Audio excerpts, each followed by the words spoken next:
STAKK Nation, welcome back to the channel. Champions. Listen, as you know, here at STAKK, we are always extending our tentacles, reaching new heights, etc., etc. Okay, I was gonna have something else to add on there, but I don't. Okay, today we have a very special guest with us in the house. Okay, so I'm not even going to waste any more for any time. Okay, with no further ado, ladies and gentlemen, as you can see there on the screen, we have the Queen, Miss Reshonah Bennett. Reshonah is a visionary in finance and soulful wellness. I'll say that one again, soulful wellness. You can just feel the calm rush over your soul as you even use those two words together. Now, she's also the co-founder of BK Crypto and a financial soul healer. Another soft one like that, soulful wellness there. Can you imagine soulful and finance next to each other? Well, most people, when they hear finance, they're freaking out. Listen, we're going to hear more about that today. You see, Reshonah's mantra is true wealth combines financial success with spiritual harmony. Amen to that. This is something I happen to agree with. So in this interview, we're going to be exploring the connection between financial health and mental emotional well-being. Okay, we'll dabble on that a little bit. And of course, we're also going to talk about mapping your financial journey, understanding financial trauma, and grounded meditation for financial healing, and how to budget your energy. With no further ado, ladies and gentlemen, please join us in welcoming Miss Reshonah Bennett. Boo, boo, boo. Wait, yes, I have that one. Hello, Reshonah. Welcome to the show. Greetings, and grand rising. It is such a pleasure to be on this show. Oh my goodness. Yes. Thank you. We're glad to finally years have of you. watching you guys. Yep. Well, years of us, tilling the soil, working hard, just trying to reach the awesome people in the space so we can all elevate to a higher level. But before we proceed, I had to. Yes. Welcome to the show. I will not deprive you of your winning. What did they call that sound again? The horn. Incredible. Bafana. Yeah, exactly. Well, Reshonah, let's just dive right into it here. Obviously, as I mentioned at the beginning of the show here, you are a visionary in finance and soulful wellness. Would you just share with the people a little bit more about the combination of what it is you do? Because I think it's so powerful. In fact, it's something that I had never seen until we got to meet you. Tell us a little bit more about financial soul wellness and how you got into that. Well, definitely. It's definitely a spiritual thing that, as it pertains to the financial soul healing, that was something that divine source brought to me. I've always been fascinated by finances and wealth, and just moving forward, even my story from young at 23, I was the one chosen to help to save my grandmother's home, right? I had to sell it at 23. I had no idea. We were just getting into computers, and mom was like, you go to California, you find the realtor, and you're going to go over there for about a month to sell her house. But when you have to do something, I always feel like God will always provide the tools. You just have to get up and do it. So I did that. Years later, my paternal grandmother, my father from Trinidad, same thing happened. The house pretty much was going on foreclosure. Someone did something unfortunate. She had no mortgage, but someone pretty much opened up a new debt. And he asked me again to help to save the house. So it's kind of like I was woven into saving the family on a financial journey, right? And for me, family is important and community is important. But as I got older and evolved, story again, real estate, and then to move in today, I got into a position as a financial counselor. So finances and wealth always followed me, but the spiritual aspect is when I realized on my own spiritual journey in 22, where I was at first just healing my hip, my journey went into more of meditation, holistic healing. And through that, I came home from Mexico in December of 2022. And Spirit told me to sit down and meditate. Because if anyone knows my personality, I move like fire. I'm constantly creating, I'm constantly thinking. But Spirit was like, you're going to sit down. And when I sat down, Spirit told me, you are here to help people heal from finances, but it's not just traditional. You have to heal people from their soul traumas. Because when you think about all of our issues, there's always a root to something. So there's one thing to teach people how to budget, manage their funds, right? It's one thing to talk about how to invest. But if we don't give them the tools to get out of their consistent patterns, the traumas that actually connect to that, they're going to be in the same cycle. So I realized how not fuse the two, because let's keep it real. We all have challenges with our finances and even deeper traumas from our lineage, Mm, ancestral issues, maybe childhood wounds. So I'd rather deal with the whole piece than just the pieces to the mm, pie. mm, mm. This is very true. Double O. I'll start from piece of the pie, because no, for real, for real, for real. I'm not the best cook out there, but I've seen the process of making the pie before, Mm. and Right. it's a combination of many things, right? And it looks like Yes. a lot of financial advisors out there are eating the pie from the edges of the pie, Yeah. which is the hard Mm. part. Which is the hard part. Mm. People are not thinking that actually the pie actually comes from a lot of work before you get to that final pie. Yes. Ooh. So when you say pieces of the pie, it's like that's it. That is the word. Stop coming out here biting at the pie when you're not even looking at the process of making that pie. Ooh. Dun, dun, dun, dun, dun. And I have to say this, you did the financial counseling, soul healing for me, and I realized that you actually focused on what put my pie together. Mm. Because Yes, it when you was were asking me beautiful. those questions, the days I was born, Yeah. what time of the day do I wake up, all the things surrounding me, helps me realize that maybe my financial decisions are not just my decisions that I'm making now, but what's my history? Mm. What's my family history? What's my astrology? All of that come together to make who I am today. And I think that's what makes you special or different from most people. Most people are just focusing on eating the pie, not the process of making the dang pie. Absolutely. I agree with that. Absolutely. I think,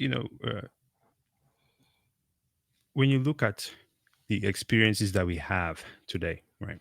And from when we spoke and had a financial healing session as well.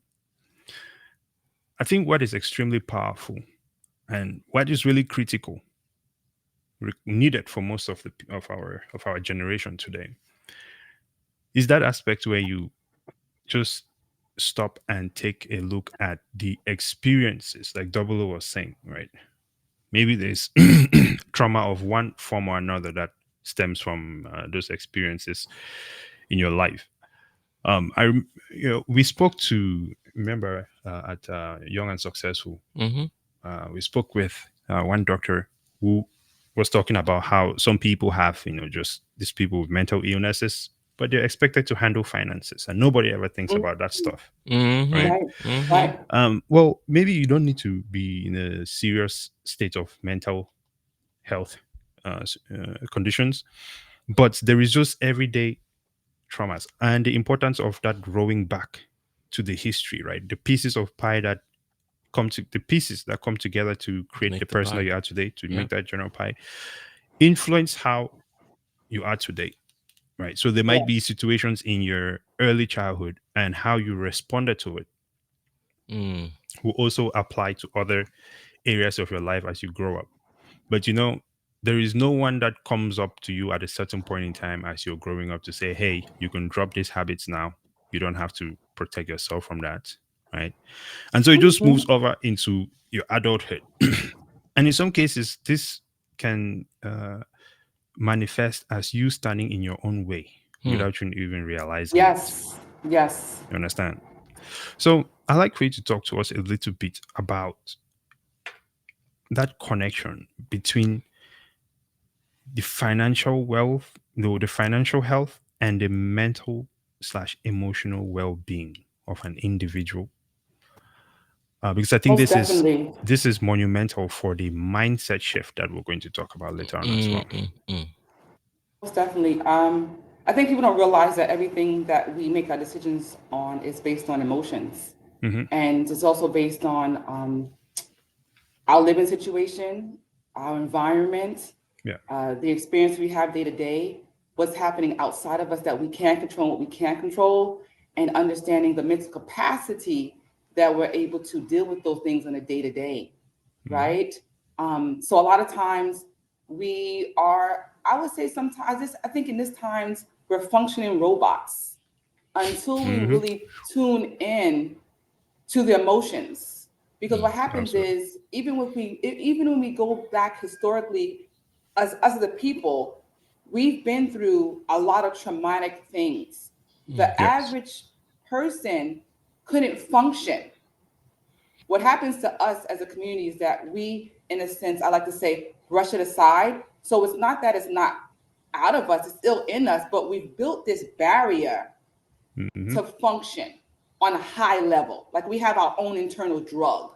However, we don't realize that it's actually depleting us internally, and the effect that it has sometimes is minute or very large, but because it's been a okay functioning thing, we don't know actually it's destroying us. And it's been destroying and creating generations of issues. Hypothetically, we might say, how did your family treat money? How did you see it in your family? Some might say it was a sense of lack, but some might say I always saw that we had, but I didn't know we didn't have it because of how my mother or my father dealt with money. Another situation is I'm a spender, for instance, right? And so mentally, because you felt when you were younger you were deprived, you're just spending, but you're not realizing that was connected because you were deprived when you were younger. So mentally, you feel like I'm worthy. I need to have luxurious things. Let me just spend. And I've had clients like this that I had to actually bring the root to the issue when we did a budget. I said to young lady who's about to get married, I said, you're here again in the same situation. What brought you here again? And why do you spend lavishly? I said, what happened to you when you were a child? And she said, I was deprived. You don't even understand the mental capacity connection that was affecting your past and your present to how you deal with your money patterns today. Yep. And so when we get to the root, it changes things. It's not that it's going to happen overnight, but now you realize why I'm creating this type of behavior and why mentally it's affecting me, but I don't realize it. And so now that we got to the root, we have to switch that mindset to say no to your younger self. I wasn't deprived. I'm abundant because naturally we're abundant beings. So when you change and switch that, it's like, wow. I had a client yesterday, amazing. She's like, I'm here again. I said, what do you mean you're here again? She goes, I took a loan out for $10,000 for NCU, and I'm back to, again, my credit card balance being over 30% utilization. So I said, okay, let's track. She goes, all I really need is more money. So I paused. And I said, why do you think you need more money if you're still back in the same situation you were in before? I said, let's retract and go back to how you got here. And then let's move forward to understand, how do you want to prosper? What do you want to visualize to see and create for yourself so that you're not here again, because you do know better. So instead of saying things like, I don't want to be here again, I don't want this to manifest anymore. I said, but you are, because you keep saying that you don't want to be. So what do you want in your life? What do you want to create? Do you know the young lady started smiling? And she said, I didn't think about that. The mental switch is sometimes so simple from the words we choose to use. Perspective. Yeah. Perspective. Mindset. Absolutely. That's I think that's the power. That's what I think is one of the strongest aspects of what you do, shifting that mindset. Because we know Most definitely. that right now we are at a very interesting point in time where, from a financial standpoint, and to even expand that, global economic standpoint, right? We find ourselves in a time that is unlike any other, Yep. with opportunities that are unlike any other that we have ever seen in our lifetime. But at the same time, these opportunities are not just there. Obviously, we have major institutions that are working double time to ensure that people do not get to understand fully what their value is. And I think that that is something that has been flipped on its head. People's sense of value and how people Mm-hmm. interpret value around them, Yes. right? And by what you do there, and I think for me, especially, that combination of the emotional aspect, the mental and emotional aspect, having a healthier relationship and understanding of what money is makes a monumental difference Mm, mm, mm. and is absolutely Most critical definitely. for moving forward. Double up, Karen. Sorry, I have any question there? Yeah, this one hits home really hard because I know many people that the moment you mention finance, they just start freaking out. Like they just can Oh, yes. they cannot have a conversation. They just don't want to have a conversation. They will avoid the conversation by all Mm, means possible, or just try to make you seem like you don't know what you're talking about, which is very unfortunate. But it's unfortunate because I think it's also a major thing in the minority environment. Blacks, Hispanics, people that have come from some form of either past colonization or some kind of, forced work, mm, and specifically Black people. I think Black people have huge financial trauma mm, because they've come from either not having or prevented to have, and then because of those past traumas, they do not know that their decisions now to spend lavishly and not know how to store that value or grow that value, it's now a challenge. Because I keep hearing, oh, the black market, the black people spend trillions of dollars in the U.S. economy every year, but then I'm like, well, why are black people still poor, right? yeah. And then some of them make the money and they're so scared to invest it because they figure they've worked so hard for it, so they must hold on to it. Mm, So they don't see money as a currency, something that should grow or something that should be planted to create more money. They just see it as something to be held on to and spent, held on to and used to buy something. So that's all connecting the finance, like store value, your mental states, and what money is. Everything just connects, and people are not saying that. A lot of people are not saying that. They just go to work, make the money, spend it by Friday. absolutely. How do you transform that mindset? And what are your thoughts on that, Roshana? Um, it's a global issue, to be Yeah. honest. It stems from, um, you say your family is your first teacher, right? Right. And when you think Hmm. about who taught you about finances, and then you think about the amount of time that we spend in school, right? They say 8 hours we sleep, 8 hours we work or go to school, and then 8 hours are at home. And so during those times, you got to think about what was the experiences when it came to money. Mm. Money, as we know, is definitely a tool, right? It's a tool that allow us to get goods and services, the things that we want, that we value. I think most people don't understand what they value. They look at money as the value. I think first that's the problem as well. Mm, The other thing is that financial literacy is definitely rampant where we have not been taught financial literacy, understanding the importance of saving, investing, um, as well as also spending because you are beautiful and doing the things that you love. There's not like I like to say that 50-30-20 rule. The average person don't understand the 50-30-20 rule, right? 50% go to your expenses, 30% goes to what you love, and 20% goes to your investment. Most people are moving from different experiences in their life.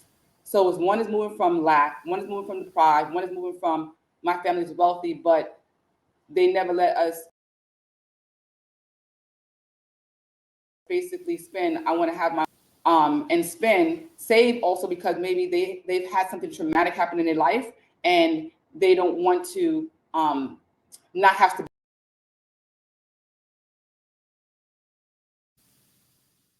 that made all do was actually just spend. Or you have the other family that just gave because psychologically in their head, they might have saw money as traumatic because at one point it was generational slavery. So it was like money's evil, right? This paper printing aspect is evil, so I'm going to give it away. And I'm saying some of these examples from clients that I've had that when we unlock some of the blockages, the reason why they never kept the money because in their family they were educated about, you know, symbolic symbols on the dollar, the pyramids. And so automatically when you think about America, you know, money grows, money, like money is evil, which is biblical in some sense, or what family has tied to American and the Black or African family have been deprived because of slavery. Again, it's a mindset. I'm not saying that it's actually fully true. I'm saying those connect deep in your DNA and your wounds. So if we are moving from that place, then the average person is not going to understand finance. Is not going to understand the value because also too, it was designed that way because we were designed to be workers. I don't want to jump into so many different things because you know I'm passionate, It's but deep. there's Yeah. so many pieces. Yeah, like you literally Well, can't jump into budgeting. You have to go a few steps backwards before you can even start talking about budgeting. well, 100%, because I can tell you in my experience, even with my clients, and they range from 18 to 70, and I tell you, the majority of my clients don't have a budget. They don't even have an app. So I say to them, if you are looking for your future and you're looking through the window, but you can't see through the window your vision because it's foggy, how do you know where you're going? How do you know what you're spending on day to day so that you can understand where you're going in the future? I said it starts with you just even having a budget in your life. yeah. I mean, so those little things are happening. I mean, you also have the aspect of most people don't understand that they're so valuable that they have to pay yourself first. Most people don't pay themselves first. They don't feel they're valuable, or they feel like they don't have enough to invest. And I say this, I say, even when we go through the budget and some people live in day to day, check to check, understand, I say, you are the most valuable thing and bill's going to always be there. I tell them when you go on the airplane, what's the first thing that the attendant tells you, even when you're with your child? Take care of yourself first. Put your mask on first. Mm-hmm. You must do the same thing when it comes to your finances so that you can grow, because most people say, well, I want to create this in my life and I want to have a home and I want to be able to spend. And I said, if you're going to do that, then what vehicles are you choosing to plant those seeds to grow? Yourself, your And they're brain. like, oh, wow. Okay, right. Invest. That's wealth building, because I don't care if it's $5. And I tell them, some of my clients, if you have $5, put that into your Cash App Bitcoin. I literally tell them, take your $5 and put into Bitcoin, because psychologically it's telling yourself that you're actually doing something for your future, and then pay your bills. And then it's going to set up this emotional trigger of, oh my God, I'm building. I saved 5 times 4. I saved $20 this month. That could turn into $80 because you invested in a vehicle that can probably grow, because the projection of that is maybe 2x, 3x in the future. Just start. Better than the money in your bank account, getting charged fees Booyah. and getting killed by Booyah. And I inflation. break that down too. You have to give out people visual examples. Most people don't understand if you're talking. You have to give them visuals and real experiences for them to identify and understand true wealth building and how to transfer that and what that looks like and feels like and the actions behind it. From what you're saying here, and I actually have someone that I want you to analyze real quick. I'm going to ask you about it in a little bit here. But from what you're saying here, right, it sounds like one thing we want to, for anyone who is trying to get a grip of their finances, one of the first things that is important to do is to face your finances head on. Face Your fears. experiences Yep. head on, to understand it at the very least instead of ignoring it. Mm. Because it seems that once you understand it and you accept it for what it is, right? That is your reality. Nothing can change it at this point. So there's almost no need to be avoiding it. But once you have accepted that reality, then you can now plan, have actionable items, right? That will bring about, whether it's budgeting, whether it's meditating, whether it's just understanding how much you will be investing every time, that brings about this level of intentionality that starts to transform your reality as well, right? And then from there, you can continue to build, right? People are going to backslide.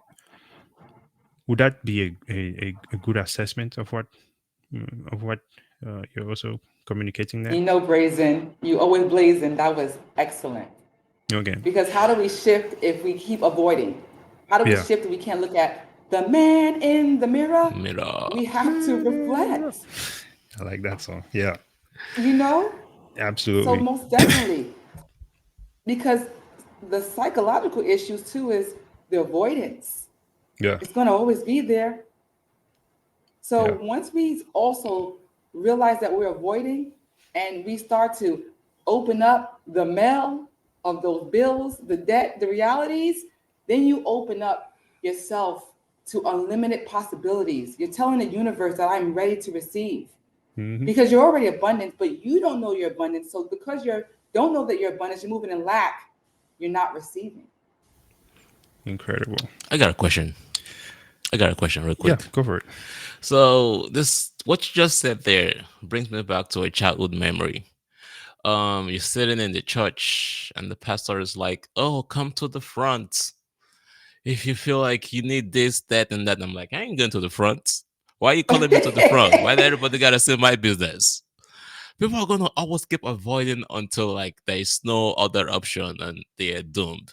How do we get people past the avoidance stage or just ignoring stage? Because they know they need the help, or they know they're screwed already, or they just don't understand money, but they That's just that's keep hmm, avoiding. How do we get them past that's that? a good question. We got to be ready. Mm, I think on our part is for us to always come as we are with integrity, intentions. We move through heart space and love. So when people are ready, but they are ready to deal with themselves and have communities that are open to support them in their truth, because we're moving with non-judgment, you have more people who are ready to be open because you reflect that mm, openness. I think that once we set the stage, that we're here for that to help you to realize there is some type of avoidance in a healthy mental psychological actionary way, you'll have more people opening up, right? And that's why you're amazing, Stack, and I'm amazing, and BK Crypto's amazing because during the wealth is amazing, and you know Disruptive Dow is amazing because we're here saying we are ready to help you transform. When you're ready, you have a community open, non-judgmental to support you in your transformation. Because once someone is ready, they take off. But they Absolutely. got to be a place where they can come to when they're ready to take off. Because I those agree. patterns and deep wounds, when you finally reflect and look into that man in the mirror, is going to be some wounds and some fears, and you're going to mm. need support. Absolutely. This actually makes sense because a lot of people are chasing after trying to fix their credit, because that credit system is extremely judgmental. That's a step before Oh, fixing your yes, credit. Hmm. yes. Absolutely. You know, um, I told you there's someone I want you to do an analysis of. But before we jump into that real quick, I was looking at some of the testimonies from people who have worked with you, right? And we Oh, have someone who's I think is this one is Yaya, and she says my work with Reshonah was clarifying, powerful and healing. Hmm. She affirmed the bigger picture of my life through her work. It allowed me the space to envision my finances better. The experience is wonderful and I recommend it to all of my friends. So, strong plug there, which personally myself, I also give the plug because I've gone through the experience and I think that it is something powerful. So reading that one alone, you know, I think everyone has to look at her and go, something is going on here, Mhm. right? Now, let's go to analyze someone. Okay. Personally, I think that Steve Harvey has a slave mindset. Oh, you're trying to get me in trouble. Look at Listen, you. my I'm big not trying to get you in trouble. I'm just He's trying to. trying, he's trying to get you you're a trying Steve to get me Harvey in show. trouble. Ah. I knew I was up for something coming on this show. What is your from afar? We don't want to get you in trouble, okay? From afar, what is your analysis of that situation? You I don't need to, spiritually, but I at the same spiritually time, came the fifth. listen. At the same time, let me say this: I don't want to get you in trouble. You don't have to answer this, okay? It's up to you. I'm just asking for an analysis on someone that I see from afar, and based on their actions, it seems to me that they have some level of lack of self-respect, okay, Woo! and a lack of value within themselves. Mm, What is your analysis of the situation? We would like to know. that was powerful. Um, I want to say spiritually, I plead the fifth, Okay. spiritually, but in my Okay. human side, I think you asked a great question. I don't like to pour into the energy of our famous people, but when it comes Mm, to, they're just people, right? they And are. when you think about the story of how he even got here and his traumas and his wounds and Mm, some of his mm, patterns, mm, when you get to that level, you have to decide what staying on top means and looks like, Mm, right? Because yes, you identify something that I could agree with, this power, this thing of lack, yeah. because we are truly abundant. We are truly abundant beings. And when we change that frequency, we no longer bring in that energy of lack. Yeah. I'm sure he's done a lot for his family, and I'm sure he's been doing a lot of work for himself personally, and he's Yeah. still growing. That's mm. something that I would say for him. He's going to have to sit with the man in the mirror and really identify at one point in time, is it about integrity for him, or is it Mm, about this lack mindset, um, where he feels he has to, how do I say the right word, just say the word. represent himself and others in that space of who are of color, Uh huh. right? Uh huh. Yeah. To bring down the demeanor. And so I want to, so when anyone of any level has to target someone and bring down their demeanor, that's a question of integrity within himself. Mm, Yeah. mm, mm, mm.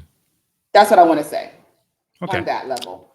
Not Fair. judging, it's just more so check with your integrity, your value. I'd like to add to that real quick, if you don't Yeah. mind. Go for it.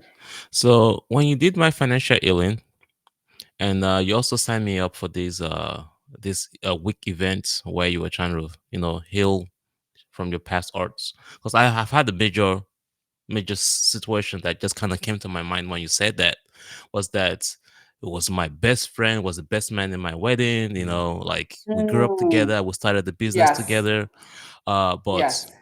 growing up they didn't have. And for some reason, I don't know what was in his mind. He thought that we were, or my family was trying to take advantage of them, or I don't know what it was. But I can see what you're saying about Steve Ivy. Like, you've not had for so long, mm, you never had. So that trauma of not having now could now put you in a position where you're hurting everybody else around you, which is what happened to me, because now you want to have, or you want to keep it to yourself. And instead of you growing your community and growing together and building something, you're just in that box where it's got to be me, it's got to be me, I mm, got to do whatever I can do for me to be successful. And that's just from the past trauma. And I keep trying to look back at myself too to make sure that I'm not doing that. Like, what traumas have I gone through? Hmm. I think I do have it because I don't spend my money to enjoy. I'm always spending to either invest or grow. Like, at what point do I enjoy my money? What trauma Well, did that's I a trauma experience? too. Yeah. Yeah. That's a trauma too, right? Because again, you're working on just the point of grow and invest. That's how you see money as a tool. I do Yep. too. However, we have to again enjoy all the pieces of the pie that makes the whole. And so you have to find time to enjoy. And so what does that enjoyment mean to you? So when we talk about what does joy look like for you, visualize that aspect of your life, and you have to bring that tenfold, because now that's the balance for yourself. Because we can't just be a machine. In a sense, it's kind of like we are a slave to money, where money should be working for us, right? And so in our head, we're like, not just you per se, but in general, there's this thing that hangs over us that I have to work hard for money, I have to work hard for money. But when we move on an energetic spiritual place, no, you better tell that damn money to work for you, because it's supposed to work to do what you require to live your abundant life. So even when we say working hard, that's still moving on an energy of lack. So Absolutely. we're vibrating not as high as we should vibrate. And then when we're also feeding things that make us feel joyful, we're actually really bringing on more abundance than we're actually in the energy of, I gotta make it grow, I gotta make it grow, I gotta, because now you're now printing this value and this stimulating orgasmic feeling of, I'm already abundance, and this makes me feel joy. And when you stay in a space of joy, you're moving so many things on a quantum level, things come to you effortlessly. Incredible. Speaking of effortlessly, I like to effortlessly take you guys back again to Steve Harvey, real quick, for just one moment. Steve Harvey. Oh, man. My point's about to kick up a notch. Y'all ready for the hit? Listen, this okay because okay, this is why I think this is why I'm bringing you guys back to this. I want you guys to slow down your mind real quick, because this will actually take us into the next phase of this conversation before we wrap it up here. Okay. Value manipulation. I want you guys to just keep that in your mind. Right. Okay. And self-respect as well. When I mentioned earlier about Steve Harvey and this slave mindset, okay, listen, I'm pretty sure, I don't know. Let me always say I'm pretty sure, but let's just give the benefit of the doubt. Steve Harvey is a good man to his family. He's doing what he's supposed to be doing, handling his responsibility, etc., Most etc. Fine, definitely. Most right? definitely. This is not a personal matter. However, Steve Harvey is a public figure. A public figure that in many cases, he does not represent me as a black person. I never elected this guy to represent me to anybody. Same thing with Al Sharpton and all these other people. Okay. But for the sake of the culture, let's talk about it.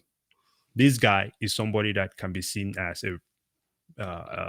at least by the black community, as someone that is representative of them on the global stage, not the global stage, but the national stage. Okay. So with that, then my main point there is that this guy has the power of influence. It does. Power of influence on the young black mind, and how he moves and how he responds to things that are happening around him will equally affect the young generation that is coming up. Okay. Now, I think that one thing that is very clear is that these people take money from corporations or other people that are above them, and they put their respect out of the window with that. Okay. This issue that I'm talking about here is the same issue that African leaders suffer from. Taking money in exchange for their values, their people, and their respect. Okay. Furthermore, you start to see that when people go out there and they exert themselves and they are not seen as equal, as other people doing the same sort of work that they might do, right? Simply due to race. And then in general as well, from just financial standpoint, when people promote a certain sort of lifestyle, right? We can see it materializing in our communities. You hear about Black people spending X, Y, and Z on Nike and all this kind of. We've seen all these videos on the internet, right? I think that this is because our sense of value, our understanding of value has been manipulated, flipped upside down. So the things that we are 100%. spending our time on, okay, the things that we are putting our energy towards are not beneficial to us. This is why all the money in our environment is exiting as a Black community, if you want to put it that way. Okay. So, with that being said, it seems to me that Black people as a whole, even Africans, okay, have continuously received financial disrespect Big words.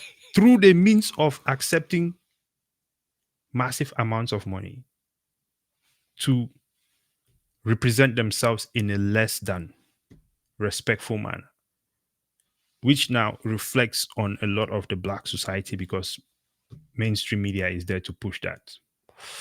Like the rappers and the musicians. Yes. And that is why I think that it is very important for Black people to stand and, demand their respect. You don't need to make all of the money in the world. But I think if you have your integrity, your life can be full of abundance as well. It's very much like you were describing there, that people can still experience life without having to, right? This is the whole reason of why we have the split, right? You have a percentage towards your investments, a percentage towards the things that you love. 50, 30, 20. Exactly. Right. So you can live in that way and everything will be fine, but you also preserve your respect, especially respect from people who are on the other side of the table. And this is why I think that's important for people like Steve Harvey and anyone else that is in the public eye. Yep. And especially if you're Black, to carry themselves with a certain level of respect and understand when to say no. Is this something that you view in the same sort of way? Because until this sort of change happens, right, the understanding of value will never change. Living life on credit cards can never be more valuable than having less money but having cash or just Bitcoin or money that someone cannot control. Oh, used to control you. Yes. Right. So, and credit cards is just one example. That's one of the areas where the understanding of value has been manipulated. Yeah.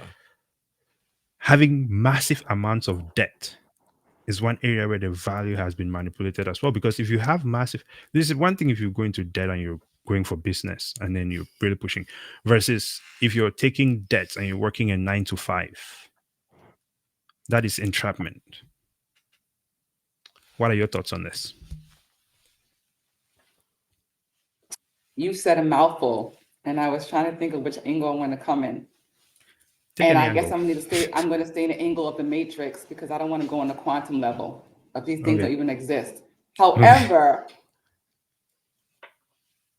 the key points that you made, first of all, starts with the individual, for them to really identify what does value mean to them.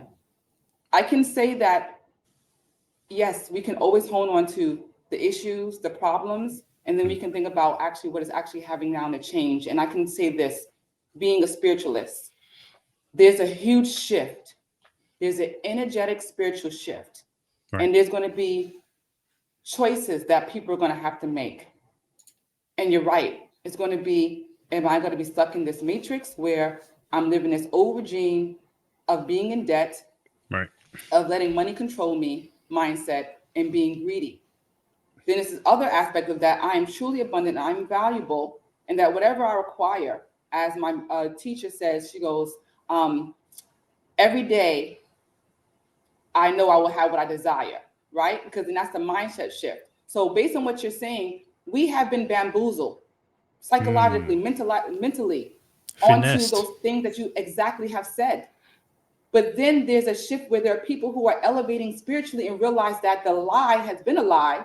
And so they're changing their trajectory Mm. because they realize I'm living in a system that I need to control and not them control me. Hence, this evolution of technology, blockchain, Bitcoin, unbanked, being now banked in a digital, decentralized way. When you think about more children,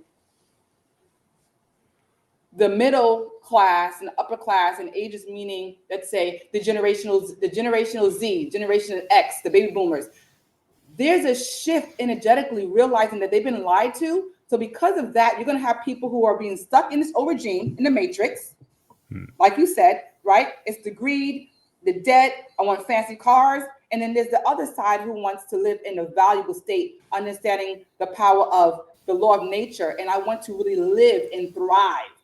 What does that look like and feel like? And so you have the other side living in that way who are now building communities around that can take in more control of their power, of what is valuable, and utilizing to the core to build sustainable wealth and legacy. You're going to always have both sides, but now people have to choose which side they want to live on and be happy with it. And be happy with that. Everyone's not going to agree. I always say to understand the system that you live in. We live in a capitalistic society. There are pros and cons to everything. I think if we start identifying the pros and cons and the integrities and how we want to live, then we can choose a better life for ourselves. There's so many jewels that you mentioned that, again, it brings to choice and who you choose to be with and how you choose to live your life. But also you have to have a vision of how do I want to live my life and how do I want to prosper? I'm shifting my frame of thought. I'm no longer avoiding. I understand the system, what the system is, and it's not for my greater good, but how can I use it for my greater good? Because now I have a deeper understanding of why this type of system was created that is now broken, who is trying to save them themselves. Because the people are now back in power. So when you think about the psychological constructs, people are awakening, Stacks. And that's why you're seeing this I big agree. energetic shift. I And they're agree. scared. The people are back in power. I agree.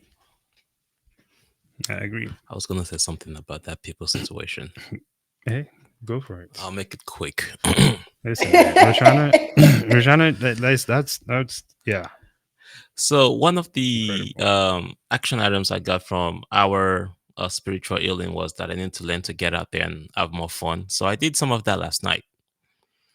And of course, while I was out there having fun, I gotta bring up this conversation, Bro, are you still not accumulating that Bitcoin? It's like, Kenny, man, don't bring that Bitcoin talk to me, man. Stay away from it. Then I asked the restaurant. I was like, are y'all gonna accept some Bitcoin? I can pay you some Bitcoin. I got a lot of it. They said, no, we don't touch that mess. I was like, so I was like, okay, cousin, why is it that you don't like this Bitcoin of a situation? It's Mhm. like, man, that thing is not going to work. You know, I was like, but we live in the debt-based system. They know that the currency that we're using is printed out of thin air, and they know that the system is debt-based. We started talking about how the real estate industry was so screwed up and that people could not afford to buy houses anymore. And I'm like, but you could have invested in Bitcoin and that would increase in value and actually allow you to own an asset, maybe cash, without having to get into debt. Because at the end of the day, the banks make the money in all of the transaction. Our transaction at the restaurant, the banks are going to take an interest rate about it from it. The government is going to tax it yet again after they've taxed its federal, states, income, whatever they've taxed. They tax it once again when you make an expense. Mm. I'm like, but we can get off this madness and get on the Bitcoin standard. They're like, no, it's not gonna work. But have you researched and looked into it? No, it's not gonna work. I was on X yesterday. Of course, I always gotta bring this on. So there's a conversation right now going on in Nigeria. The Central Bank of Nigeria is talking about, like, literally right now, I cannot send USD to Nigeria, and the people in Nigeria get it back in USD. They convert it to Naira the moment it gets there at a very lower interest rate. If you don't know how to use the right app, you will get screwed up.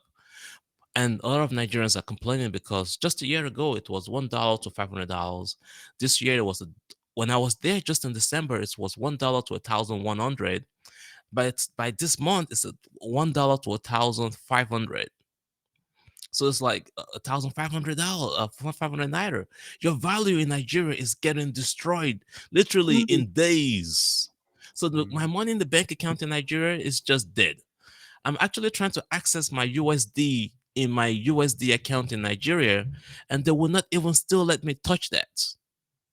So now my value has been stolen from me. I worked for that money. We just talked about working for that money and storing it. But we store it in a system that steals it from you, tax it from you, inflate it away from you. And I'm like, but people, do you get it? Like, all Nigeria needs to do at this point is get so frustrated enough to say, all right, guys, let's just transact in Bitcoin. It's that simple. I give you Bitcoin for your services. You pay me Bitcoin for my services. We just abandon ship. No, it's not going to work. We still need paper money at the end of the day. Paper money for what? It's trash. Yeah. But they just don't want to get it. I don't think they don't want to get it. I think they just don't. I think, Kenny, because we're all passionate. We're passionate. I don't think it's that they don't want to get it. How does, because a lot of what you're doing is mindset transformational.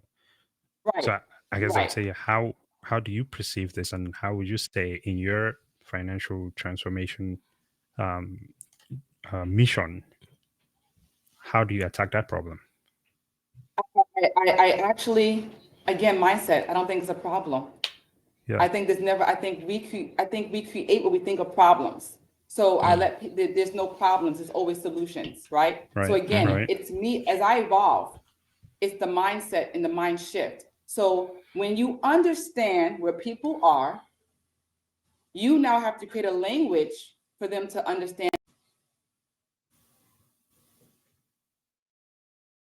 To not a belief state, but an I know state. And the best way to do that is I go through historic evolution. Yeah. And some of my conversation goes through the evolution of money, the evolution of technology, those factual aspects of evolving. Because remember, if we're moving in a robotic state, you're not going to see it. They're not going to, it's not they don't want to, but they also been brainwashed because they're also watching media saying bad, when those who have elevated spiritually know that the media is being controlled. Absolutely. So if your purpose here is to bring truth and light, then you must speak to the people evolutionary. You must give them examples for them to identify and understand. And if they're not ready yet, that's fine. But you did your duties like you're doing now with your program. So you evolve. You bring light to the past and to the present. So people can now, when they leave the conversation or leave your station or leave my workshop or leave the events that I have done, they're now thinking, that kind of makes sense. Oh, I didn't know. Right. So do you believe or do you know? I asked a question in one of my workshops. Do you believe or do you know that technology evolves? Most people said, I know. Do you believe or do you know that you're going to get older? Most people said, I know. Right. So you got to move with people in the knowing. Oh, look at that. We have Reshonah back in there. Reshonah, can you hear us? I can hear you. I was going on. Well, listen, it's okay. We are back now. Just carry on. You were talking.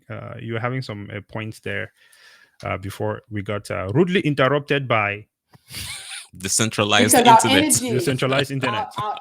Listen, we are a decentralized being, and our energy vibrating higher is powerful. So they had to take a moment and a break to digest the information. Okay. Too hard to handle. Exactly. Drop it. Listen, I was just saying, man, it's more important to focus on, again, your soul purpose, what's feeding your soul.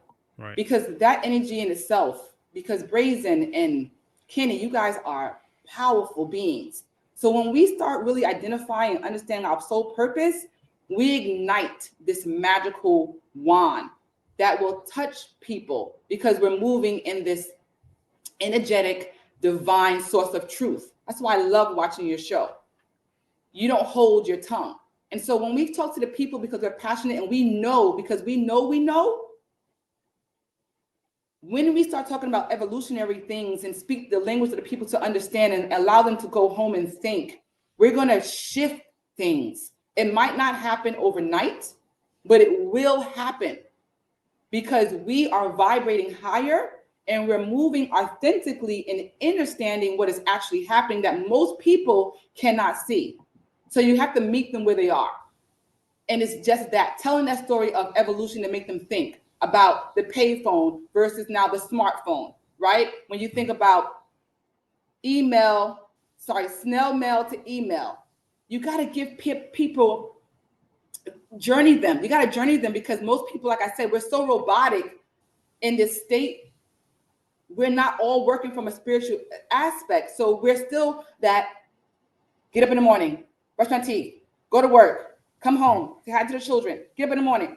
There's no movement in the path and shifting so we can shift, because when you think about what happens when we shift is we're not doing the same thing constantly.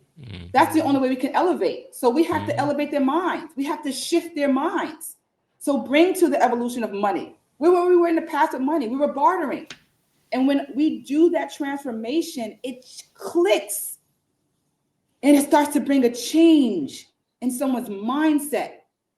And then when you think about Bitcoin, like when I did a event with Disrupt the Dow, and we're talking about cryptocurrency as a catalyst for financial inclusion and social economic change, people shifted because we gave examples of Nigeria, Venezuela, El Salvador actually using it. And it was like, what? People are using Bitcoin every day for business, for cross-border payments, for a store of value. Just keep doing what we're doing. Keep making it live, keep making it available, and we will keep consistently start to transform people's minds, but even bigger, their souls. Because I always like to say, when we can tap into people's source, then we don't have to work so hard, because then they're going to spread it Yep. like It's water, that seed. like It's that waves. planting the seed, focusing on the seed, right? Absolutely. I agree with that. I think I really like what you said there about journeying the people, giving them a really historical data, looking at the past, what they have been doing, right? To get out of that robotic movement or just doing the same thing and you're just, what is the next thing? What is the next thing? It's like almost like they say you have to look at, sometimes you have to look at the past to understand where you are, how you got here, and what the future is potentially like. It's almost like technical analysis, Mm. right? When you're trading some stuff and you are trying to figure out what is potentially going to happen or what patterns you're looking at, you zoom out, right, to look at the historical trends. And then it kind of gives you like an idea of what happens, right? Let's say there's a stock, what happens when earnings is good? What happens when earnings is bad? You see that those things tend to be about the same. We did a thing where we had this monthly calendar that shows the performance of the market in almost every month historically. We look right? at it at the beginning of every month. Right. And we use that to determine what the next month will be, but that is information that is based on what has been happening for years and years in the past. So I think that that's absolutely incredible, absolutely powerful. Now, as we wrap this up here, Reshonah, where can people find you? Obviously, we are all collaborating on with BK Crypto Coach, but just tell the people, from your own side, what is the best way for people to engage with you, and of course, anything else that you have going on that you like to just let people know about. And then I think obviously we can go on and on forever, but we don't want to make it I a very long know. video, right? And Thank we're going to be you. having Reshonah back on the channel, so I'm looking forward to a lot of these conversations coming up. So over Yeah. to you. We have a live show coming up soon, so Yeah, you get to feel alive. Awesome. exactly. Feel the energy life. Yes. Yeah. Well, you can definitely find me at bkcryptocoach.com. If you're interested in getting some services, you can also email at soulnaturalhealing@gmail.com. So that's SOUL Natural, NANCIAL, healing, HEALING, at gmail.com. You can also find me at RB Rising1 on my Instagram as well. And what I can definitely say is this: find your internal GPS, because your internal GPS is going to give you direction to truly find the financial traumas that lie deep within, but it's also going to give you that direction and location of how to heal it. See, we can't thrive, right? I have a friend that wrote a book, and it's called Thriving Through Chaos, and Jillian Thomas. And I say that it's not for you to say the world's going to end so I don't move. It's saying, how do I thrive in the chaos? Because it's going to be inevitable that exists, but how do you create the armor so that you can elevate and spiral up? The only way to do that is to look into the man in the mirror, because once you identify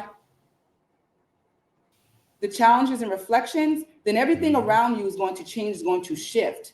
So you have to ask yourself, what does my prosperous life really look like? Am I ready to do the work? And if I am, ask the universe to provide source for you. So if you're looking to understand more of your financial dramas, more of your identifying your blockages, maybe even understanding your soul purpose, because the truth is this: most of us have been told who we are and what we are and why we're here, from our parents, from our teachers, from society. But when you get a financial soul healing reading, the truth is it's kind of to help you, either give you clarity or confirmation that the purpose of why you're here, understanding your soul purposes, and then what are the soul traumas that you need to fix so that you can truly soar and be the light that you are. The combination between understanding your truth, identifying your challenges and your weaknesses, only elevates you to be the best person and being you can be. So let's continue to do the work. Let's continue to stack those gems so we can elevate with peace, with love, and truth. Incredible. Thank you.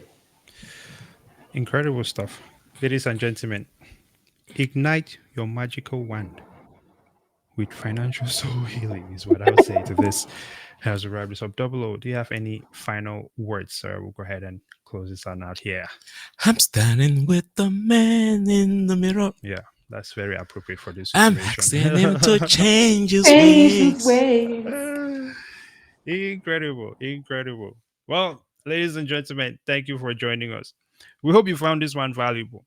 We hope you at least found some sort of inspiration, entertainment, or educational value, right, from this one. As you know, please be sure to like the video, subscribe to the channel, okay? And we are also on X. Okay, the button is not working. It's fine. We are also on X as STAKK, and of course, Spotify as well as STAKK. Okay. Until next time.